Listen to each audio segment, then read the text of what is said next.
It's 10 seconds to 2 o'clock. We're going to start early. This morning we talked about Germany, Italy, and France and how they helped in the development of airmail. This afternoon we're going to talk about transatlantic mail and trans-Pacific mail. Our first speaker is Gary Wayne Loew. He's been a stamp collector for over 50 years. He's a member of the American Airmail Society and a whole bunch of other societies.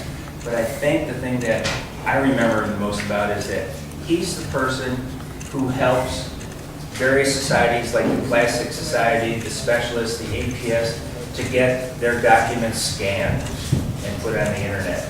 And he's been helping them for several years doing that. And, thank you for doing that, Gary. Gary's talk is on the Bathurst Connection, and Gary Loew. Well, thank you very much. And I'm really excited to be here to share with you some of these little gems. Our journey today is going to start with my objectives, but more particularly, how they changed as I got into writing the paper on which this presentation is based.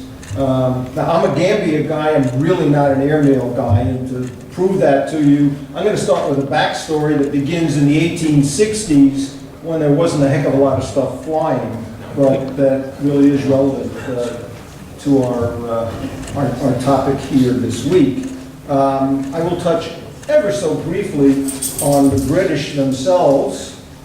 I will touch perhaps even more briefly on the French, that they've already been covered, but there's something to say about them vis-a-vis Bathurst. So this is really the story of the Germans, and in particular DLH, focusing on Bathurst. And we'll start with something on route development. The big focus of what I have to share with you today really relates to contract negotiations and just how hard they really were. I will get to show you some covers along the way at several points. In particular, I'll share with you the end phase, right as the routing through Bathurst and indeed all of DLH's services to Africa to South America were coming to a close. I want to go from my expected objectives to the revised objectives.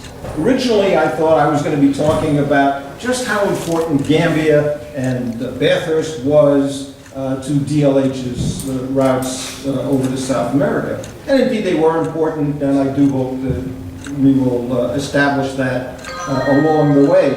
But really, what I came up with, what I discovered in going through all of the materials, to a large part, that Jim really blessed me in sharing with me, is just how difficult it was to achieve these agreements between the folks down in Gambia, the officials there, for contract negotiations and the development of the Bathurst facilities themselves. There is one overarching theme that comes about that really explains a lot of this, and that's really the very high time value of information. And by information, I really mean the maths, okay? So here's West Africa. This is Senegal.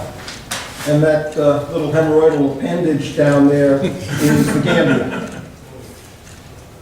This, in 1935, just to put a nice clear picture on it, is the route structure that ended up getting developed up through 1935. And it stayed pretty similar structurally past that point.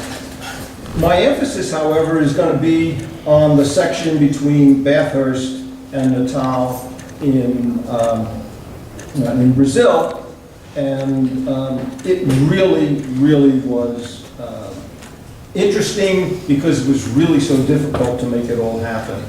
The backstory, starting in 1868, and I'm going to breeze through this because of time constraints, but the paper goes into all kinds of gory detail on this. In 1868, the French wanted to complete the area and consolidate, and they approached London about doing a swap for Gambia, perhaps give the British, or let's say the Ivory Coast, so you might have had the Gold Coast, Ivory Coast together as one colony. This was debated really very seriously in the House of Lords over a nearly 2-year period. There was about 90 or 100 different correspondences that were printed back in 1870. And then the British agreed among themselves in the House of Lords, all right, I don't care about all the complaints from the traders down in Bathurst and all of that. Let's do the deal. And then this dude shows up. That's Otto von Bismarck. And what Mr. Bismarck accomplished was to sucker the French into the Franco-Prussian War. By the time that ended, the French all forgot about Gambia, and British decided to forget about the swap as well. So this is what it looks like in actuality today. This is what it might have looked like if Bismarck hadn't shown up on the scene. So this accomplished two things. Number one, it ensured that I could be a Gambia collector because there is a Gambia. And number two, it ensured that Deutsche Lufthansa would have some place to land, because if this was all French, there wouldn't have been much opportunity. So that's how Bismarck saved Gambia and Deutsche Lufthansa. The British, I'm going to have one slide on. This shows a route that was developed, pretty thoroughly developed by 1932, from London down to Cairo, multimodal, everything including wagon train, I imagine, and Cairo all the way down to Cape Town.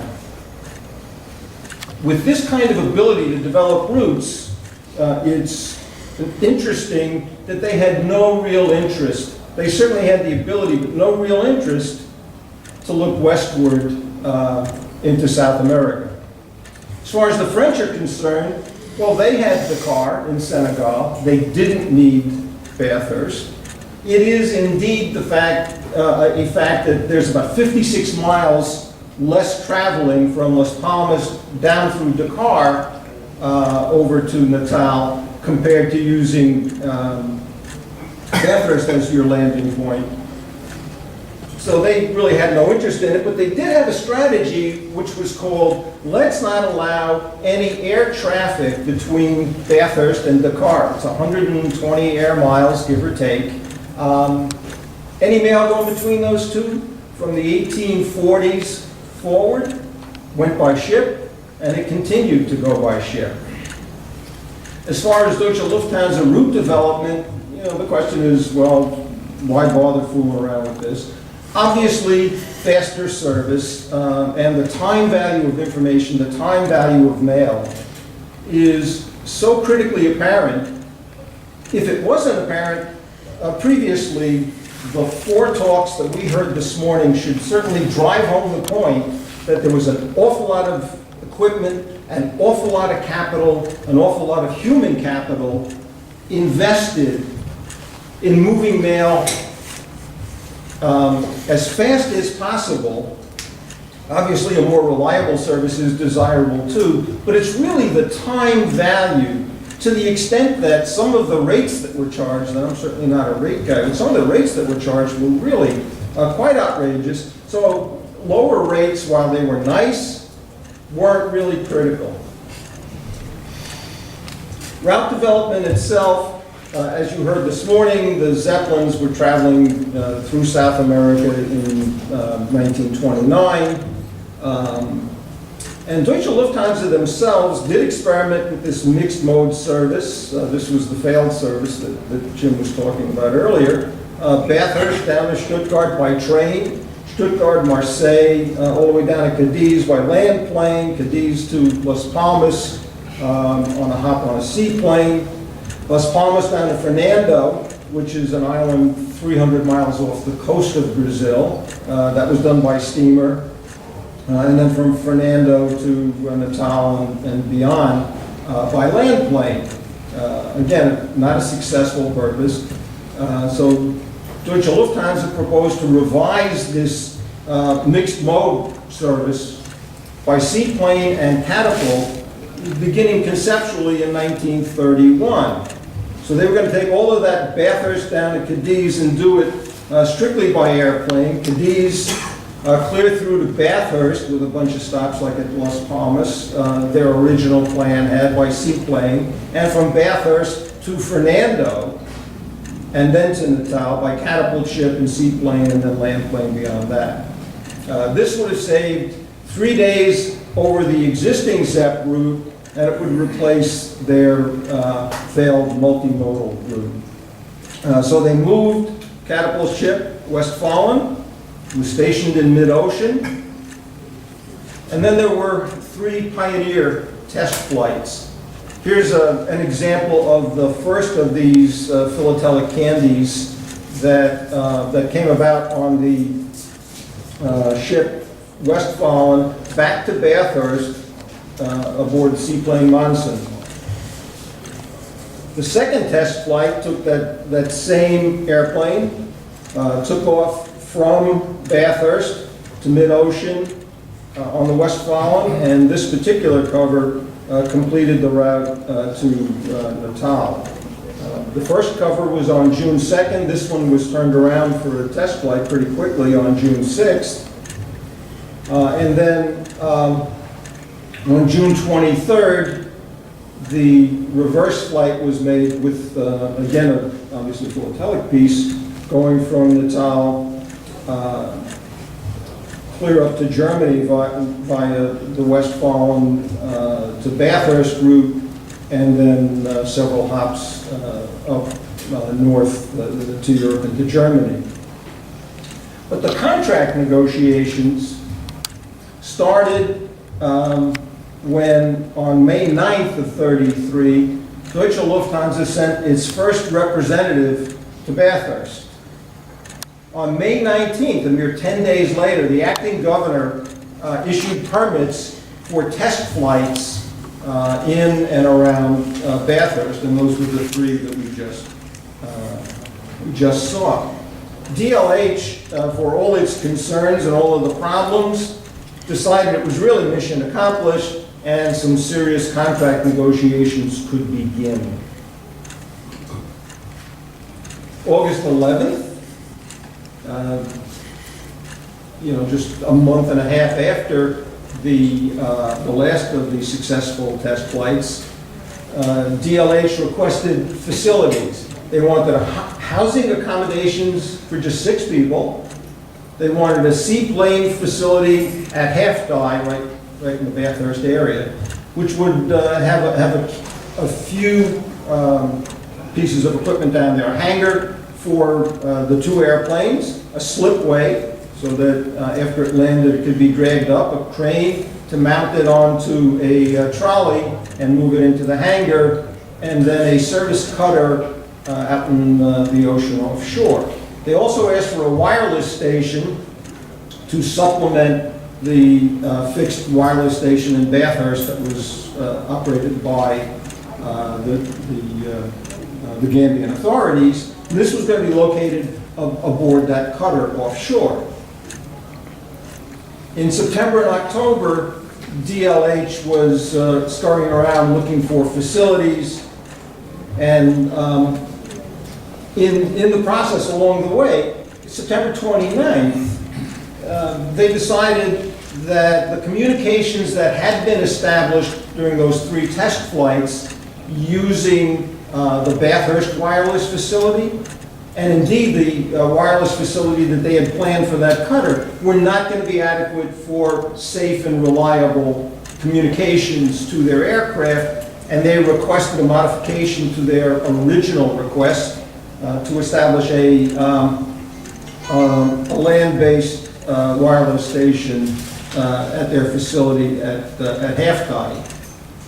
October 6th, Deutsche Lufthansa cabled a request for landing rights for more test flights. These are the ones that as Jim was talking about earlier, there were no covers for, but they were going to bring down some additional equipment, stronger aircraft, and bring the Westfalen back out in the middle of the ocean.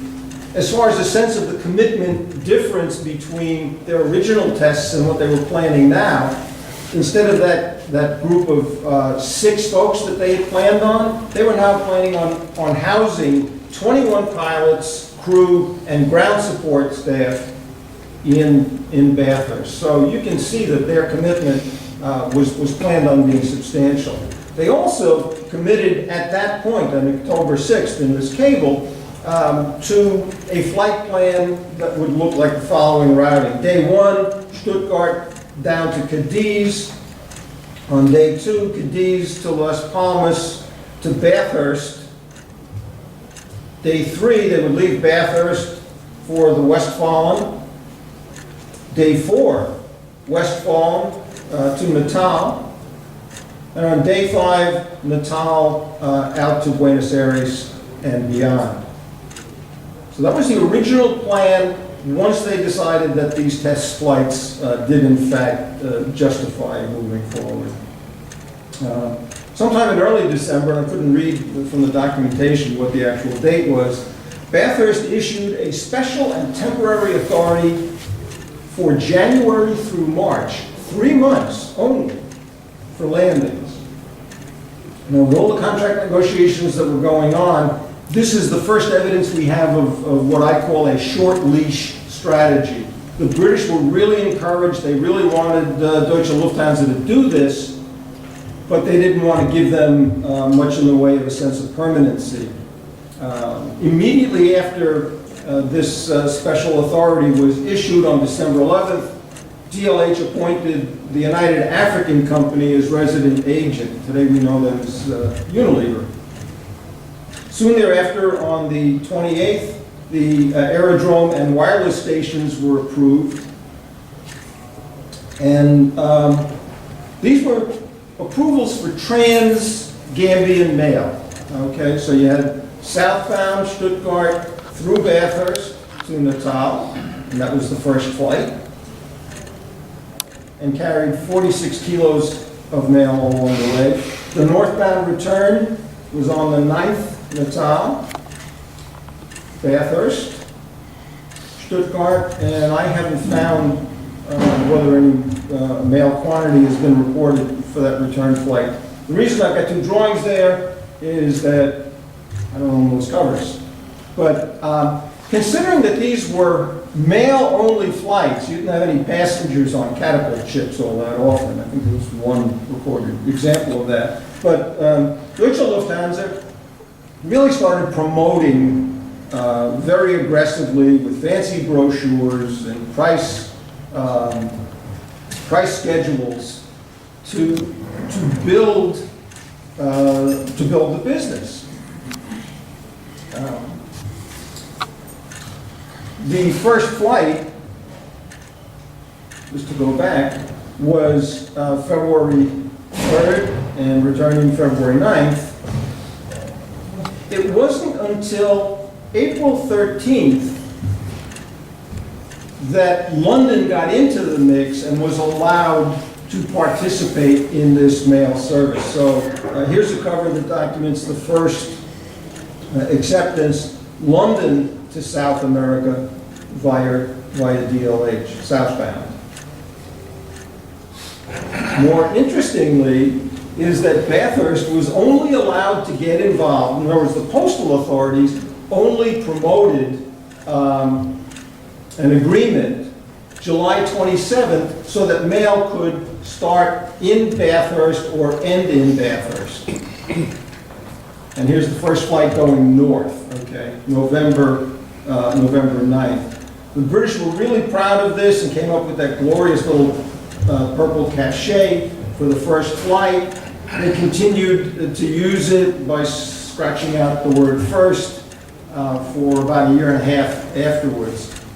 Interestingly enough, once Bathurst was opened up, that created a lot of new opportunities for West African mail in general to get from primarily the British colonies and participate in the DLH service. Here's an example of something from Freetown in Sierra Leone that got to Bathurst. I don't know that I'd rely on that posted on steamer, Mark. The postmaster in Freetown loved using that, so I don't know that I'd rely on it. May 4th of 34, DLH for the first time applied for a land plane aerodrome and requested to use the military landing field that already existed. That was denied, and it wasn't until November 9th that DLH secured 59 acres in Jeshwang to house its facilities. December 1st, Gambia finally issued the actual operating license. Further contract negotiations in 1935 got complicated by things like a yellow fever scare that had occurred the year before.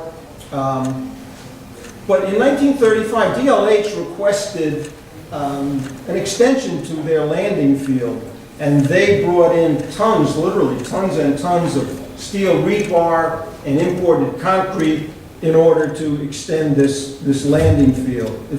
The other thing they did is sought waivers for all kinds of import taxes. So these negotiations were not simply about when can I land and how can I land and where can I land, but a lot of finances involved as well. Hundreds and hundreds of pages of correspondence, all involved in these contract extensions. They were already flying. So the record, the overall record in 1934 and 35, there were 47 DLH flights in 34. There were 79 DLH flights in 1935.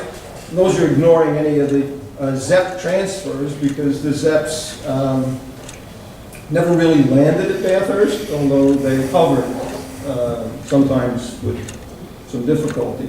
Mail was averaging 100 to 250 kilograms per trip, at least on the southbound leg, somewhat less on the northbound return trips.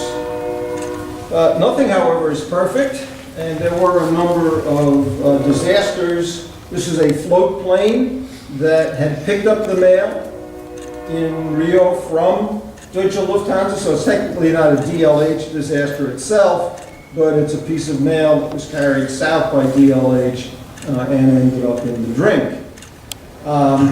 This was DLH. The Rostock crashed at Jeshwang in March of 1937, killing 4.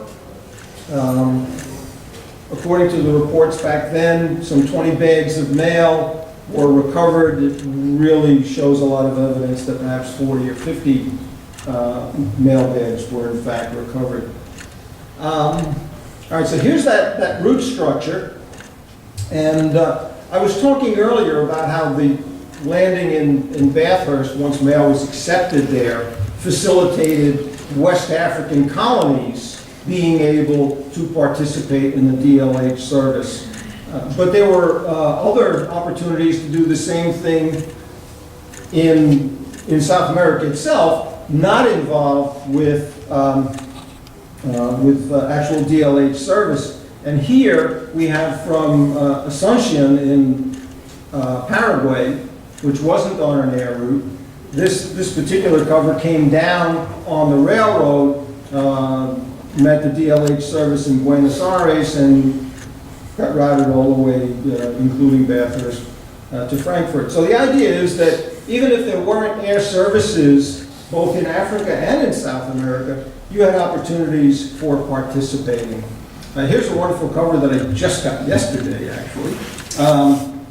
That is a clearly philatelic piece. It's a first-day cover, started in Washington, routed through Miami, down to Buenos Aires, and from there all the way across to Africa, and then all the way north to Vienna. And its total travel time was still less than would have been the case if that had been taken aboard ship. So it's a circuitous route. It proves the point. It's the only first-day cover I've seen that actually went through DLH in Bathurst. Okay. As far as the rest of the story is concerned, June 1st, 35, Bathurst renewed the license for, and the landing authorities so that DLH could continue to operate in Bathurst. There were identical renewals issued in 36, 37, 38, and indeed on June 1st of 1939. But the end was near. August 25th, 1939, Germany ordered Deutsche Lufthansa's equipment home. This is the cover I saw this summer at summer seminar in the course that Ken Lawrence and Dave Proddy put on. I was privileged to attend, and I'm reproducing it here. But this was the last flight out of Natal.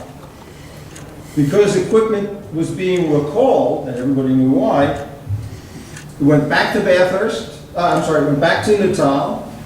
The Ostmark, which had previously been located off the coast in Bathurst, that's a catapult ship, went up to Balama, where it met the flight out of Natal, and this cover continued on to Las Palmas. So this particular cover, the last flight out, never touched on Gambian soil, but it documents the trip that this cover took for that last flight. Now this was canceled in Gambia, in Bathurst, August 23rd, should have been on that August 25th flight, hung around for several months, and the little indication over there says, no service, return to sender. So this really is almost the end of the story of DLH. It's certainly a document demonstrating that there's no flights going on. Here's something that I'd be really surprised if anybody spoke about previously, which is the resumption of Deutsche Lufthansa flights July 14th, 1940. What's going on here?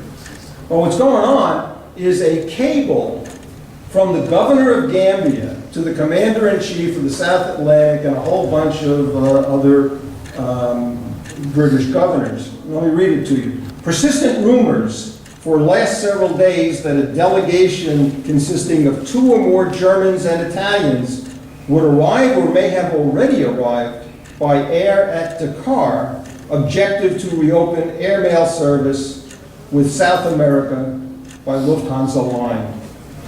All right. Governor of Gambia is sending this out. No such representatives ever appeared, and the service was indeed permanently over.